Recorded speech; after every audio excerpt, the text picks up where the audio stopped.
Tudi na Novi Zelandiji imamo božične lučke, kljub temu, da smo sredi poletja, pa da je tam šele ob 9:30. Fiesta of Lights se odvija že kar 26 let zapored. Greva na lučke, lučke.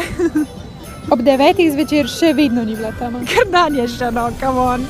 Medtem, ko je trenutno v Sloveniji najkrajši dan v letu, imamo tukaj na Novi Zelandiji najdaljši dan za lov v celem letu. Pa kamelo, Pa Baby Jesus. pa baby G. Glede na to, da smo pri morju, mislim, da brez okrašenih palm ne gre. Vse je res luštno okrašen. Lučke se prižgejo vsak dan ob 9 zvečer in ugasnejo jih ob 11, ker svetlobne onesnaženosti pa tukaj ne sme biti. Vse veš, da lahko dejansko zvezde pa Milky Way gledamo. Grozdje je. Jaz pa če se ga dotakneš, je tako grozno. Grozdje pa ribe, mislim, prav zanimiva kombinacija. Moram reči, da spermije sva pa kar pogrešala.